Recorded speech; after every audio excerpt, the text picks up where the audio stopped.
Hello, everybody, and welcome to this latest in the ValuesJam guest session series. And Chukwuka, it's great to have you here. So to kick off, please introduce yourself and tell us a bit about the great work that you do. Well, thank you very much for the invite. My name is Chukwuka Enujekor.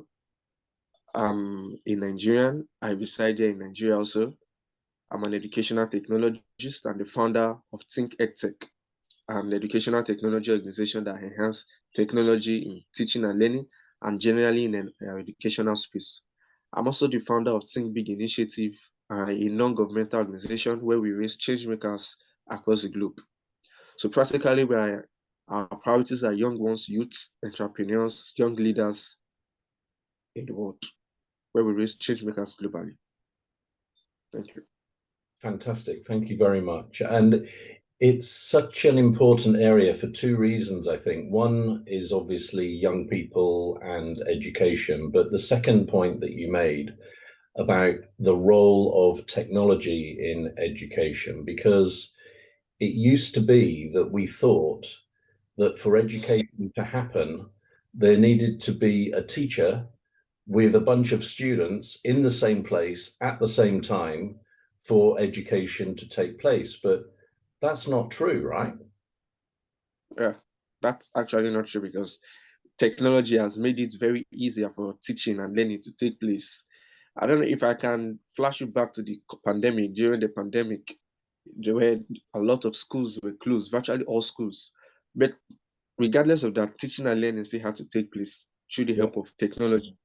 So that was where the Edtech space became so vibrant. And in order for teaching and learning to still continue, we had to ensure that the technologies are being incorporated into the classrooms. And I'm glad that it's going on nationwide, it's going on globally. So that's teaching and learning take place now anywhere, remotely, in the classroom, anywhere, through the use of technology. And I'm glad something like that is happening. Yeah, and I think it's this thing about how, before the pandemic, we thought that place and time was really important, everybody in the same place, everybody there at the same time. Whereas the pandemic taught us that actually you don't need to be in the same place, and the learning or whatever it is does not have to happen at the same time either. So you can have people accessing information at different times rather than all at the same time, and when they're in different places. So it's not about the old way or the technology way, it's just about identifying the best way, right?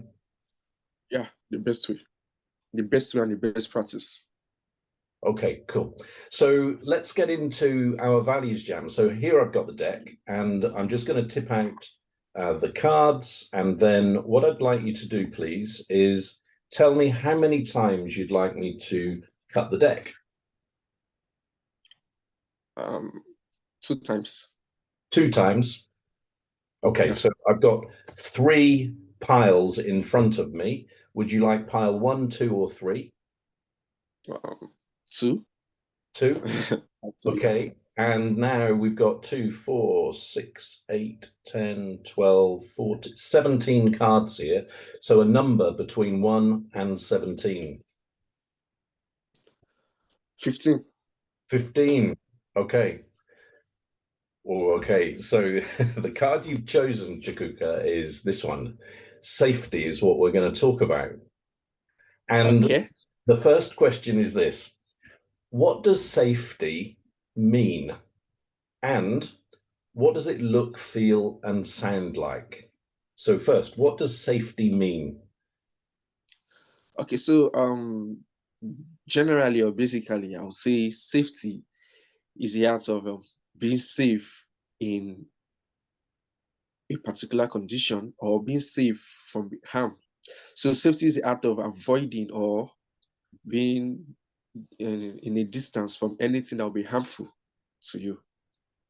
So that's what I would say safety is. Yeah, and then I think there are a number of different levels for safety as well, because you can have physical safety, you Yeah. can have psychological safety, emotional safety. I'm just trying to think if there are any others. Well, we can say academical safety, but I would still link it under psychological safety since it has to do with maybe the mind, the brain. Yeah. And then the safety is also from the individual's perspective, rather than a focus on the environment, I'm thinking, because you can have some situations where you have the same environment, some people feel safe, but other people don't. So Yeah. it's a very personal perspective, I think. What are your thoughts on that? Well, people feeling safe in the environment has to do with, well, it depends where they are coming from, if I must say. Because when we check out the various environments, my safety can be different from yours. Yeah, So I look at my environment, I look at what's around me, I look at things that are happening psychologically, I look at things that are happening emotionally, and I'm trying to feel safe. You know, I was even thinking of psychological and emotionally. They are almost a bit there could be some similarities in both of them, but they are all different since emotional has to do with the emotions and psychological has to do with the minds and the brain. But they can bring a little bit similarities in the two of them. But safety differs. My safety can be different from your safety. Your safety can be different from another person. So it just depends on the way we are, the perspective we see our own safety.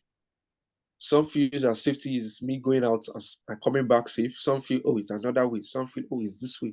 So, like I said, it just depends on perspectives of how each and everyone sees safety. Different yeah, perspectives matters. yeah. And it's also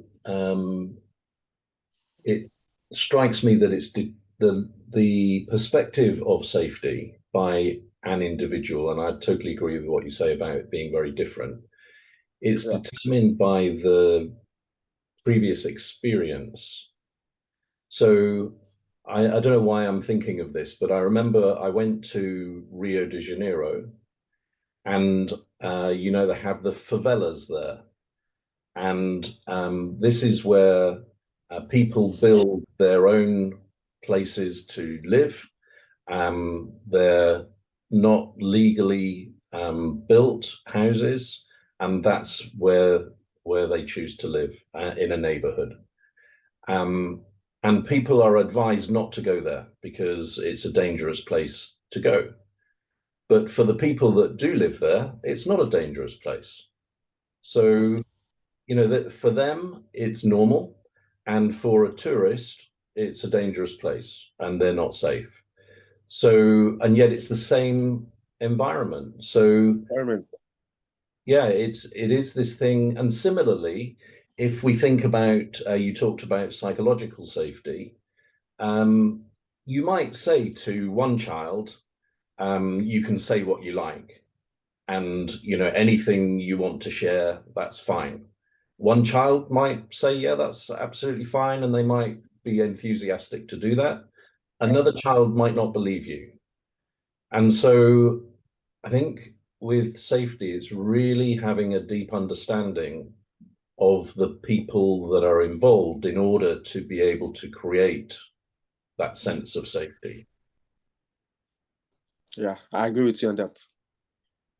How do you, so in your work, establishing psychological safety with young people is a really important part of what you do, I would imagine. Yeah, yeah, sure. At Think Big, since we focus more on young people at Think Big Initiative. So, like I said, when I was saying about my work, I have two organizations, Think Edtech and Think Big Initiative.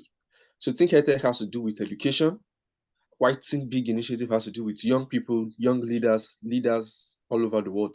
So, we have, at Think Big, we focus also on the psychological safety of young ones, in the sense that for us to communicate effectively with young ones, we have to understand their psychological state because we can't just be telling them on different things to accomplish, and yet we don't know their psychological states. We don't know how safe it is. So one thing we do is to ensure that we study their psychological state, study how safe it is in their psychological environment, and before we implement most of our projects and anything we want to do.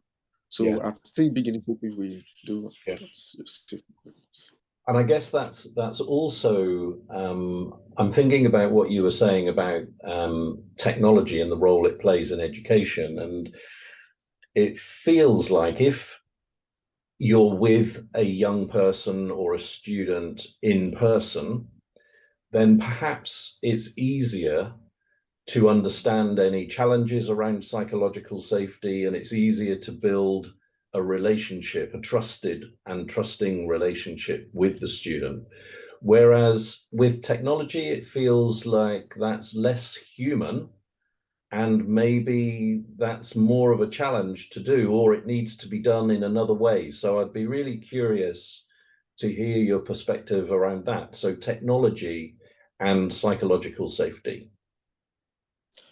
okay. So technology and psychological, but I was discussing with some group of teachers or educators on technology and how well to implement it. Because when we check up technology varies. We could have high gadget technologies that we're using for education, and we could still have the low gadget technologies. We could still have the crafted technologies that we're using for teaching and learning. Now, the where we come in is psychological safety of students is before, as a teacher or as an individual, before implementing these technologies in the classroom or for teaching and learning, the first thing you need to consider is the learner, which is the student, because they are the main reason why you are implementing that technology.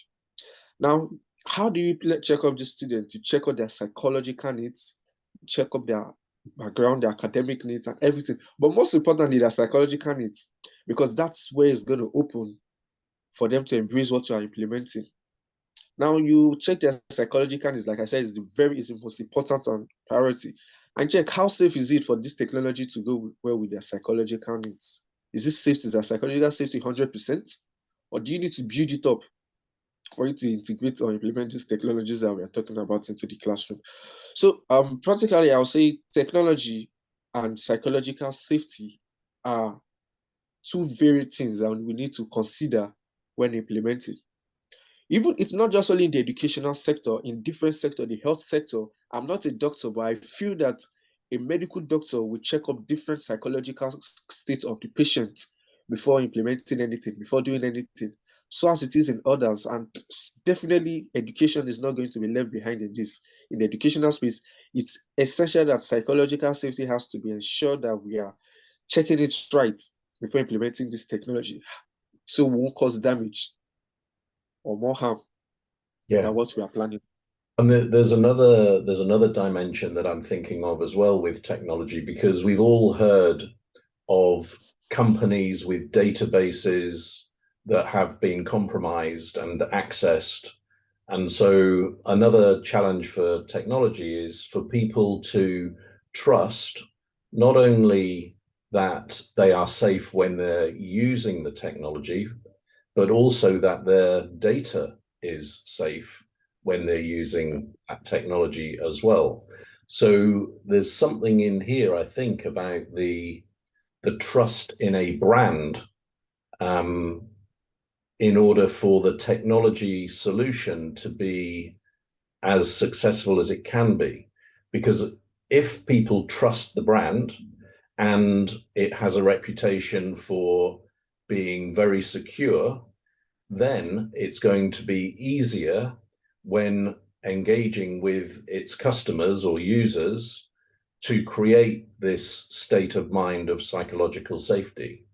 Whereas if you've read in the newspaper that this platform, the database was compromised last week or last year or whenever it was, and people had to change their passwords, then you're going to be more uncertain about using that platform.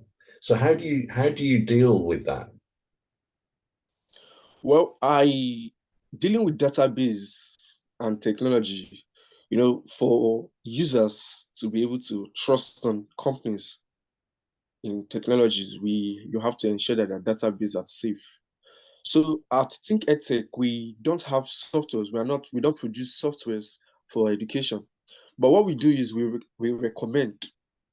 So for example, an Edtech company meets us to recommend this particular software for the purpose of education, for the purpose of teaching, or for the purpose of learning. Now we carry out research on that software. How safe is it in the database? Okay. Important informations. Sometimes when registering on most softwares, they ask for information about data, your date of birth, passwords, and everything. Are they really safe? Can a third party enter into it and hack it? So we ensure that the database are really safe, because with database, a lot of things goes on. With a database of a particular software, you can enter into another thing. So when, for example, I get to know of your date of birth, I get to know of your password, I feel that, oh, that's your password can be same thing for maybe LinkedIn. It can be the same password you use for Facebook.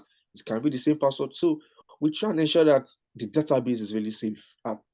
So we can be at our risks at our organization recommending softwares or technologies for teaching and learning, and the database is not sure. So when we find out that the database, there is a leakage in the database, we crack it off.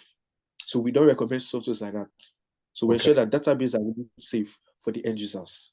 So is it possible that you would have a scenario, let's just make up a hypothetical situation here.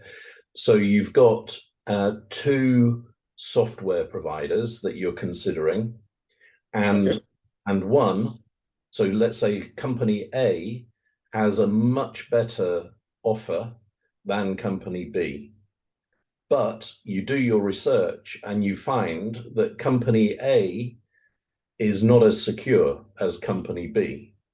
So that's a dilemma, right? Because you've got a better solution, but it's not as safe. So how do you make the decision about which one to go with? Okay, so company A has a better offer than company B, but company A's database is not as safe as company B, right? Yeah, so and we are to recommend it as Think Edtech at organization. So it's a very big dilemma based on the offer company A has to offer. But one thing we work also with Think Edtech is our core values. So at our core values, we have to ensure that we are working towards our core values. And for us to work towards this, we have to achieve these things. So for example, when we are working on our core values, for example, one of them is integrity and ensuring strategic values. I would recommend company A, which does not have a lot of, doesn't have a safe database, and the users are using it, and it bounces back at us. Then there is always going to be a diminution of our company.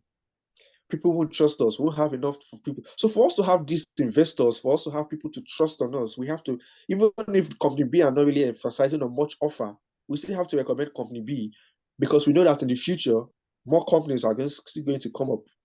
So we don't have to jeopardize our value for the risk of a higher value, for the risk of a higher P. Yeah, I love the way you answered that question, because with that company A and company B, you might be able to help company B to improve its technical solution. But company A, if it's not so bothered about how safe it is, you're not going to change their mindset. So yeah, it is this alignment of values and being true to what you stand for, and then seeking how you can improve, like with company B, work with them to improve the offer. So maybe one day they'll be as good, maybe better than company A, and safe at the same time. And the other point that you touched on, which I think is so important, is that we are all interdependent for our brand and our reputation. So if people have a bad experience with one of your partners or service partners, then they do associate that with you. You can't disconnect yourself from them. And so for you to be really strong in explaining to companies that you work with what they must do in the way of the way that they operate, and explaining because your reputation depends on them, not just on you, that's the reason why.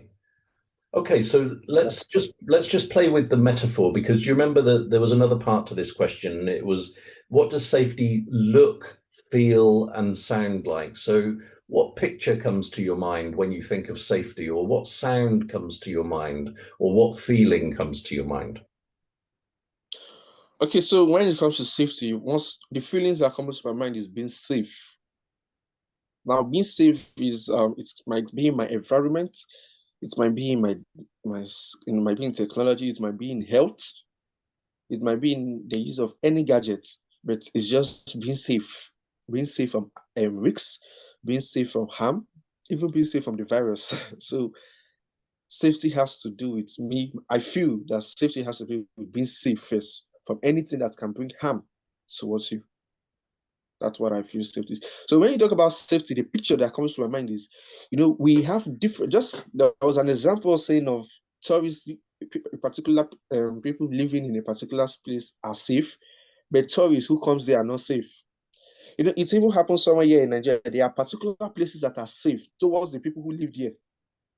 But when visitors visit there, it's actually not safe.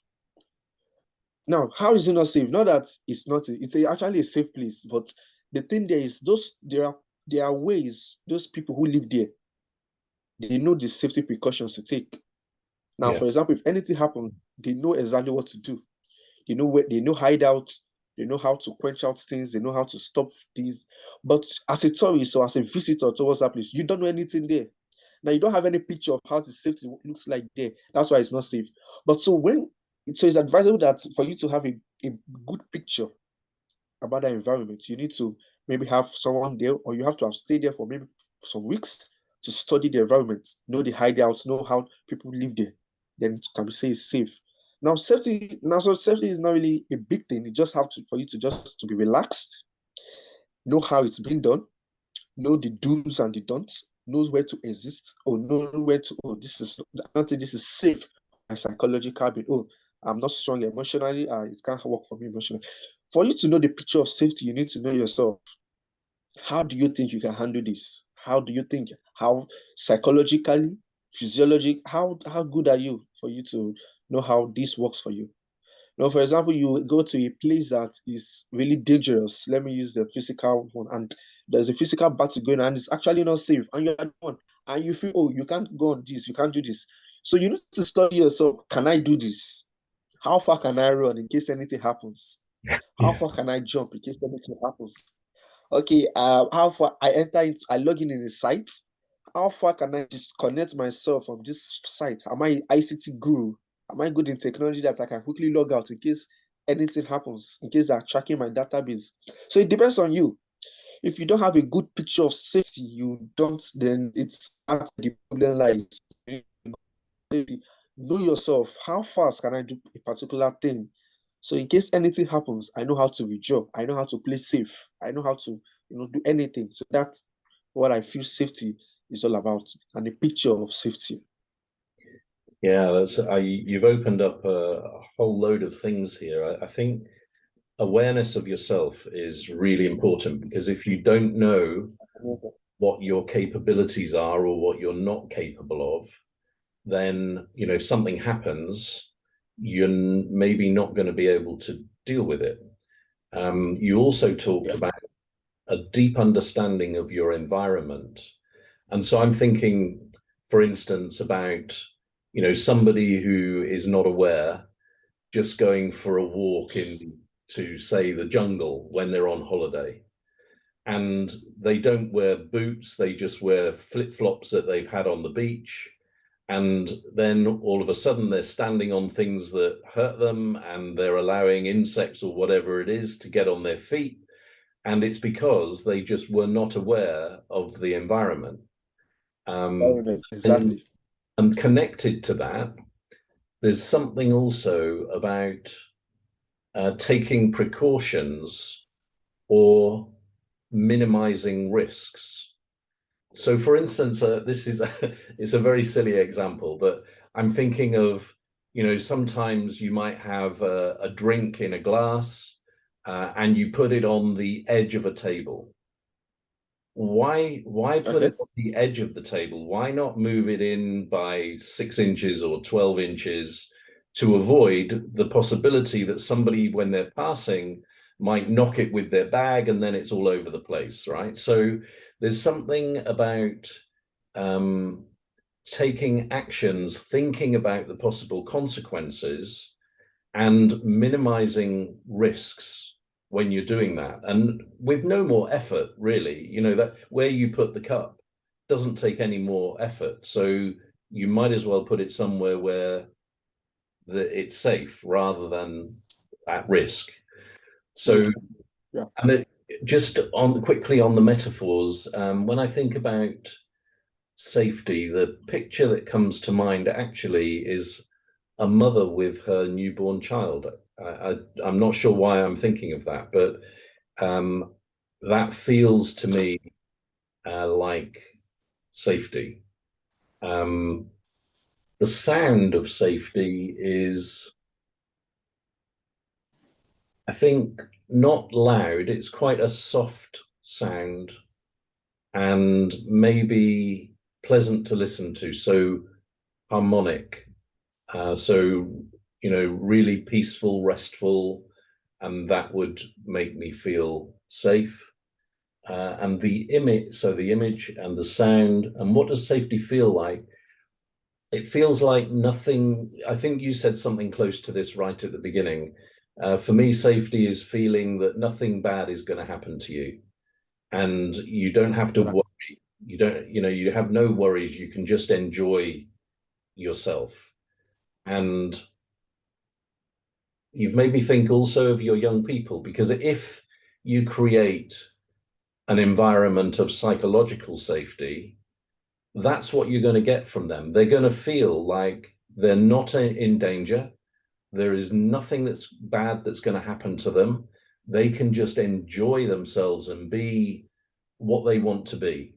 So that's a great feeling in an educational environment, I would imagine.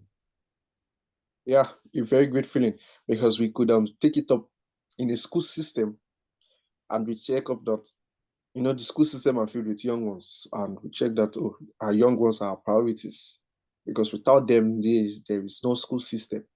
And we check, okay, what's this? How do we do this? How is our needs? The psychological, how safe is this? How is our safety? How can we make sure that they are safe in their teaching and learning process? So that we can make school and education fun for them.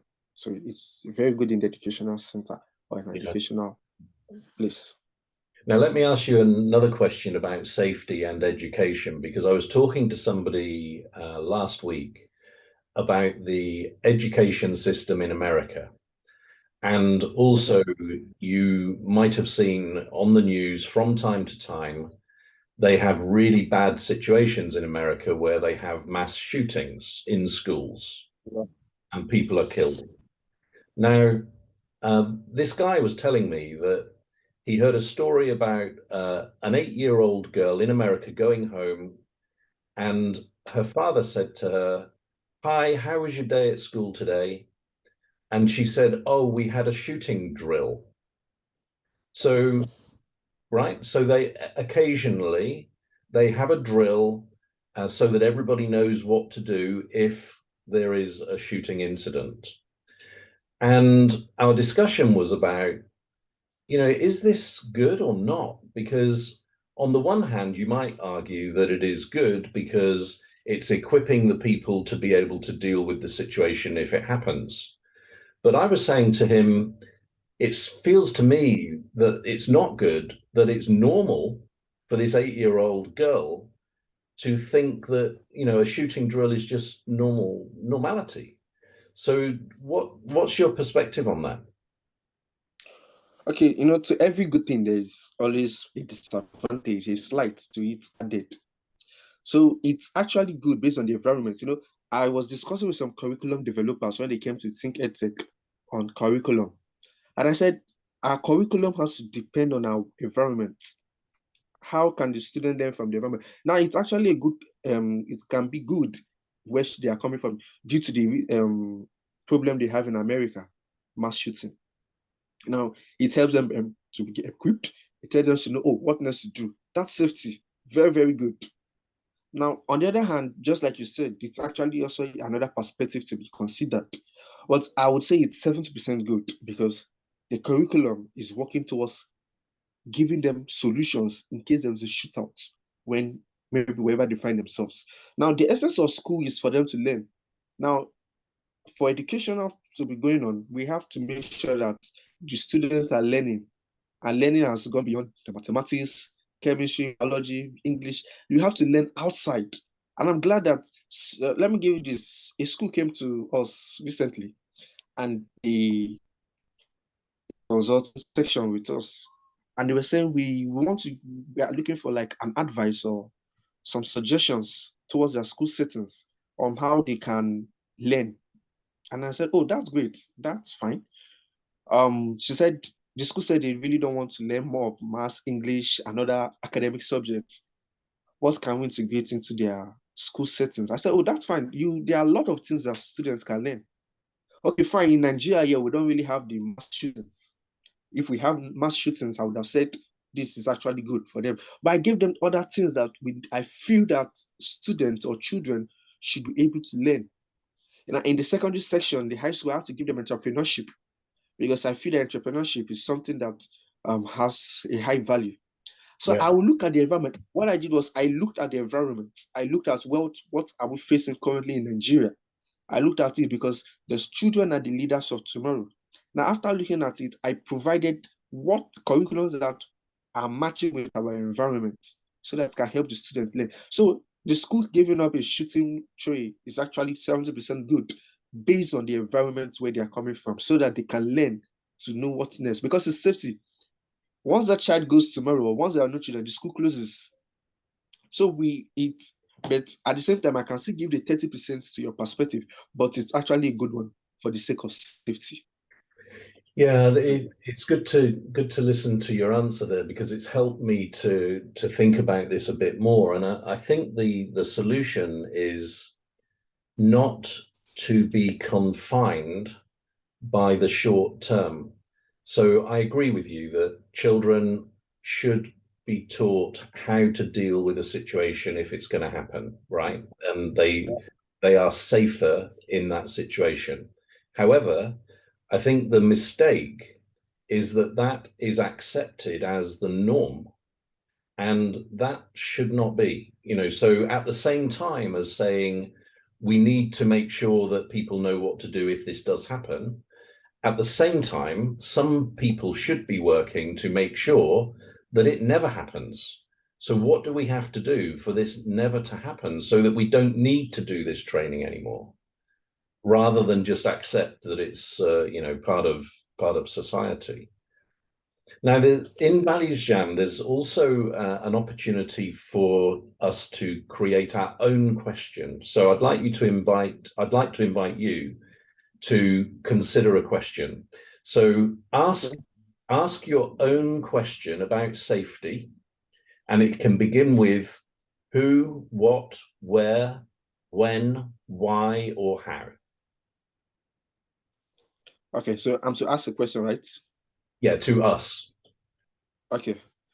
So the first question I'll be asking is, why do we feel, or why do you think, or why do ValuesJam think that safety is important to young ones and to the older ones? The question is going to be in section, because something just came to my mind about the first one is, okay, let's be like 1A. Why do we feel, or why do ValuesJams feel that safety is important? Okay. So, we both get the chance to answer this. So let me give you what's on top of my head. I think safety is a basic need, and when that is satisfied, I think that people feel freer and more able to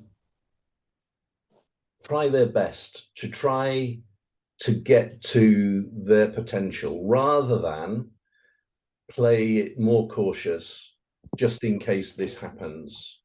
So it's a bit like when you teach somebody to ride a bike, when they have the confidence, then they will go fast and they'll be able to go around the corner. Whereas when they don't feel safe, they'll be more cautious, go slower, and take less risks. So I think for people to achieve the best performance and achieve their potential, one of the first things to put in place is a feeling of safety. That's why I suggest that it's important. What about you? Well, well, I feel that safety is important because it makes us know where we are headed. It makes us to know our level of confidence in the particular place we find ourselves in. It makes us know what needs to do or what to do, or how do we stay calm in any place. It just makes us to know our self-awareness. It makes us to create self-awareness. That's why I feel safety is important. Yeah, and there's two other examples that I've got in mind now as well. So it was a conversation yesterday when we were talking about how in good schools, children are encouraged to make mistakes. So it's okay to make a mistake as long as you learn from it and don't continue to make the same mistakes. And to give that example of riding a bike, if you're able to provide protective equipment so that you can say to somebody, if you make a mistake and you get the corner wrong and you fall over, then you've got this stuff on, so you're not going to come to harm. And it's that way that they will then feel safe to be able to experiment and push the boundaries. I think it's really healthy. Yeah. Yeah, it's really helpful.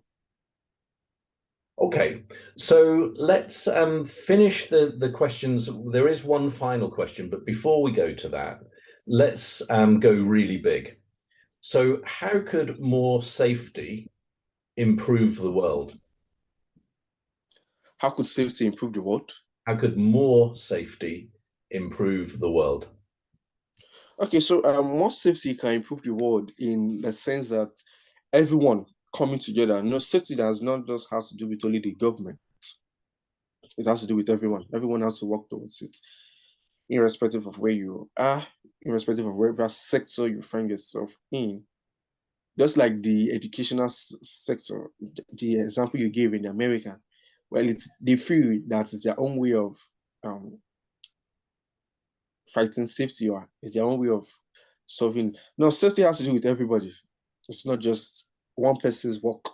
Now we working together to come together to actualize this, coming together to make sure that everyone is safe is actually good to the world. In the sense that I don't have to be scared that I'm traveling to the United Kingdom. I don't have to be scared that I'm traveling to Houston. I don't have to be scared that somebody in Canada, Toronto is traveling to Lagos, Nigeria. No, everybody has to be like, oh yes, I can travel and come, because it is the responsibility of everyone to be safe. Oh, I see that there is something happening there. What's happening there? Is the person safe? Is the person safe? Oh, there is a child is about to cross the road, and there is no pedestrian bridge, there is no zebra crossing. It's how do I help? And I'm sure that if this child crosses the road, there might be a mistake that a car might knock him down. Now, how do I come in? I help the child to cross. Yeah. I've played the role here. I don't have to wait. Oh, the police or the cops will come close, and the cops are not around. So safety has to do with everybody. For you to be safe, I need to be safe. I need to see, oh, you are safe. You need to see, oh, I'm also safe. So it doesn't have to be like, oh, we have to wait for the government to ensure that we are safe. Let the government release the coffee. Let the government release them. No, no, no, no, no, no, no. It has to be with, oh, I want to make sure you are safe. You have to make sure I'm safe. Like the scenario I gave with a child crossing.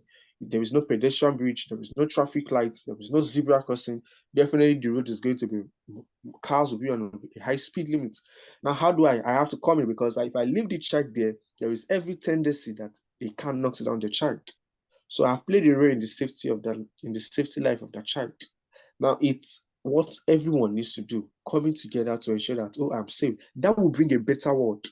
That will bring a world that everyone will feel relaxed. So by tomorrow I'm traveling to America, I don't need to be scared that there'll be a mass shooting. No, I feel that there will be people there to ensure that mass shooting stops. Oh, tomorrow I'm going to England. You get, so that's what I feel, that safety is the responsibility of everybody for us to have a better world. Once everybody acknowledges that it is their responsibility, then we are good to go. Yeah, and I think the big word or words that you've used there, and just playing back what I've heard you talk about, it's everybody understanding their personal responsibility for not only their own safety, but when they're able to assist other people and ensure their safety. And it's only in that way, when we regard ourselves all as part of the human race, that everybody can be together. Because when we talk about safety, this is a bit idealistic now, but it feels to me, in a world where we have a lot of resources, we have mass wealth, why should anybody on this planet not feel safe? That, for me, it's a basic human right to feel safe, and we've got the resources to be able to deal with it. So why are we not able to put that in place? Were you able to hear what I said then? Because I think the signal just dropped slightly. Yeah, I heard what you said. Okay. Reason is because, like I said, we have not acknowledged the responsibility to feel safe. We feel that this is yeah, the signal's suffering a bit here, Chukwuka. So let's move to the final question of the Values Jam while we're still together. And the final question is this: what are you encouraged to do differently about safety as a result of our conversation? Okay, all right. Hope you can hear me. Yes. Okay, so I encourage everyone should pick up the responsibility of being safe. Let's know that safety is for everyone. Safety is for all. How can we work together in ensuring that safety works? The educational sector, how they mention that the world is safe, the health, transportation sector, every sector, the communication sector, even the ICT, because safety has to do with, it's not just all about physical safety, it's not all about mass shooting. We have to be safe online. I was just in a project, and we concluded a project recently in Nigeria, and we had the support of the USAID, the American people, and it's more about safeguarding digital civic space. How can we be safe online? So recently, I've been on the project as part of the implementing partner. We recently had one at the Rivers State University. It was posted on my LinkedIn account, my LinkedIn page, and we're emphasizing on the act of everyone to be safe digitally. We're emphasizing on, because one thing here in Nigeria is we found out that there are a lot of online breakdowns in the sense that people are trying to hurt or damage one another online, or scam or fraud. So we have to ensure that let it be a civic digital space. Let's safeguard it. Yeah. Let's ensure that we are not passing the wrong information. Let's ensure that our digital safe is so secure and safe that they can be a good psychological state for everyone. So, and luckily the project is coming to an end, and I'm sure we are able to work towards that. And it's not just, I'm not just looking at only here. I feel safety is everyone. So we can implement this also in America, implement in UK, implement in Ghana, implement everywhere, to ensure that everyone is safe. Yeah. We don't just want to feel, okay, how can I come online? How am I sure that coming online I'm safe? How am I sure that this is that? So that's what we are ensuring, that safety. So safety, I feel our encouragement is everyone should play a role in naturalizing that everyone should be safe. When you say that, okay, this should be done properly. When we say this should be this, so that's what I feel safety. Let's acknowledge that it's our primary role for us to be safe. It's our role and responsibility for our neighbors to be safe. We don't have to say we're waiting for the cops before somebody will save you. Just like the scenario I gave, a little child crossing. You can't just ignore and say the cops will cross the child. The cops are not there currently. We have to do so. Yeah. So that's showing that it's our responsibility to. Yeah, that's a core word of our conversation is responsibility, and it's been a really helpful conversation for me, because I do a lot of work with groups in companies, and what has really landed with me is that for people to stretch themselves and push to be the very best, they need to feel safe. And so I'm going to pay attention to making sure that people understand that even if they put forward ideas that they might not be certain about, it's fine. You know, no harm is going to come to them because of that. And to encourage them to come up with the maybe crazy ideas, but sometimes the best ideas come out of an initial crazy suggestion. So I'm going to be focused on making sure that people understand that no harm is going to come to them and that they really should push themselves. So Chukwuka, thank you so much for our conversation today. I've really enjoyed it. Thank you very much. Thank you. Bye now. Bye.